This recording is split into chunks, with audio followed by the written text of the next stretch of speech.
Hola de nuevo. Vale, este es el vídeo como de actualización de temas de SEO. Estuve revisándolo todo y la verdad es que está mal que yo lo diga, pero el material estaba ya bastante completo.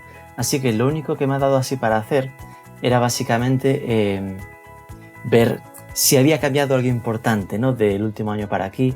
Obviamente cosas han cambiado, entonces lo que he hecho es añadir no sé dónde os lo colocaremos, ¿vale? Pero en una sección, una especie de nuevos enlaces interesantes a revisar, que son, en esencia, artículos que hemos publicado en Marketing for E-Commerce, algunos en formato podcast con cracks del SEO y otros simplemente artículos, explicando cosillas, ¿vale? Os cuento un poco, así lo más relevante. Al final, ¿qué sería? Hay algún artículo de cómo hacer keyword research sin coste de herramientas, otro de cómo hacer una auditoría SEO, que esto va muy a lo que tenéis que hacer en el ejercicio. Es un podcast con Juan González Villa, que es una maravilla, os explicará todo con bastante detalle. Está tanto en el podcast como resumido en artículo, en entrevista. Después, una cosa interesante que sí que pasó en este año es el concepto de BERT, que al final no quiero liaros con traducciones, ¿no? Pero básicamente BERT es un avance más en lo que es la inteligencia de Google. Si se hablaba de que cada vez no hacía falta usar solo la keyword exacta porque Google ya tenía inteligencia suficiente para entender contexto, pues eso es cada vez más cierto. Antes Google al final su herramienta, su inteligencia lo interpretaba todo palabra a palabra, ahora ya está interpretando a un nivel de oraciones, ¿no? De ya entiende un poco los contextos más ampliamente. Esto lo lanzó primero con inglés y ya anunció después que lo había lanzado a 70 idiomas más, entre ellos castellano, español. Así que digamos que nos debe hacer pensar que cada vez es más importante no tomar a Google por tonto y pensar que si quiero que entienda que tengo un taller de coches, pues o pongo taller de coches en Quito o no lo va a entender. Pues que al final, aunque haya variaciones de textos por contexto y por vertical y por todo lo que sea, Google ya tiene capacidad para entenderlo. Esto es importante porque al final nos permite pensar en generar el contenido mucho más pensado para el usuario y no para el buscador. Hay un artículo del que sí que os sacaría como las tendencias principales, que es Principales tendencias SEO para 2020, ¿no? Ahí que era lo que creo que al final ha cambiado en este año, ¿no? Una es la vía hacia el contenido de más calidad, vinculado a esto que hablamos del BERT, ¿no? Que no haya tanta obsesión en hacer mucho y de 350 palabras, 400.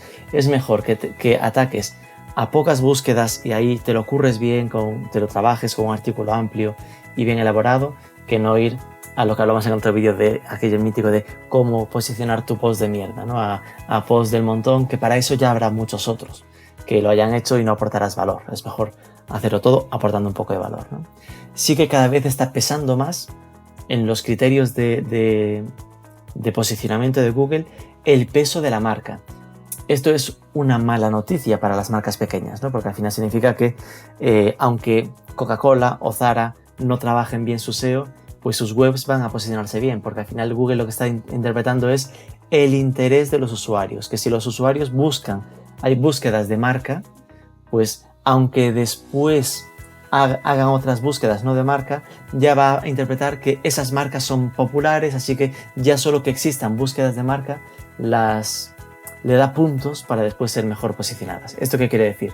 Que toda marca, ahora mismo para trabajar su SEO, curiosamente debería trabajar el branding, algo que a priori SEO era súper técnico y lo que sea. Ahora se está trabajando mucho el SEO de relaciones públicas y de que si consigues aparecer en medios y ser más popular como marca, ya solo eso está ayudando al SEO de forma indirecta, porque si eres más popular, si sales en televisión, la gente buscará tu marca y eso serán señales para Google de que tu marca importa, interesa y lo posicionará mejor en cualquiera de las búsquedas, ya no de marca, sino generales de su vertical.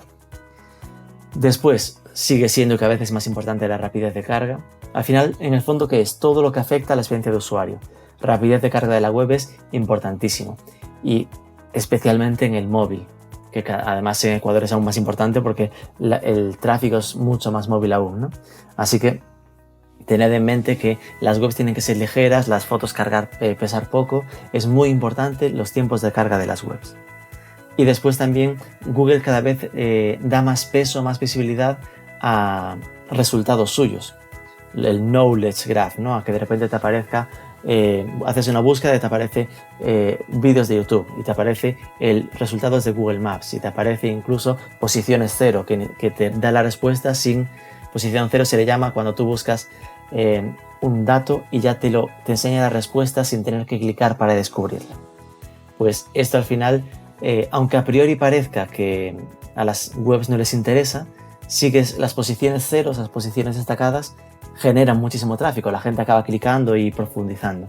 Entonces es importante tratar de optar a ese tipo de posiciones. Entonces se trabaja el tema de datos estructurados, que es como a nivel técnico formatear tus artículos de WordPress en formato pregunta y respuesta, porque así si alguien hace una pregunta en Google ya entenderá tu pregunta como algo que está en el artículo y le enseñará en Google tu respuesta. Una cosa un poco compleja, pero que le ahorra el camino y que al final eso te acaba posicionando mejor y generando más tráfico. Eso está en el de principales tendencias. Después hay un podcast de SEO on Page a fondo con Luis Villanueva. Otro donde se especifica o se trabaja el concepto de Black Hat SEO contra White Hat. Black Hat, para que entendáis, si no lo conocéis, es como técnicas oscuras, ¿no? El SEO más táctico, más de voy a experimentar esto, hay aquí un truquito de pongo enlaces desde un foro y no sabe de dónde y me mejora el posicionamiento. Contra el White Hat, que es el de sombrero blanco, yo lo que hago es trabajarme el contenido, los enlaces de forma pausada y menos arriesgada, ¿no? Pero también normalmente más lenta. Eso es un podcast con David Ayala. Y por último, otro concepto que es el de EAT, el IT, que sería de experiencia, autoridad y trustworthy o trustability, de confiabilidad, ¿no? Que vuelva a ser insistir en esto que hablábamos de que Google cada vez da más relevancia a las webs con experiencia, con antigüedad, con autoridad, que al final ahí sí que pesa el tema de los enlaces, y confiabilidad, ¿no? Que los enlaces, y esto es importante, los enlaces no valen todos lo mismo.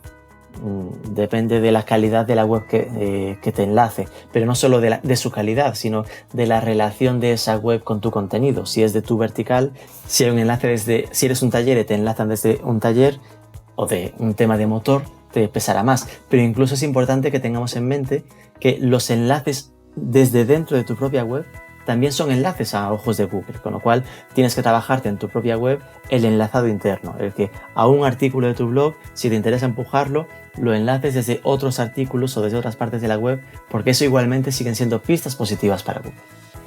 Y con esto creo que ya nos sirve como cierto update, espero que os sirva y como siempre cualquier duda me tenéis a vuestra disposición por mensajes o en el foro.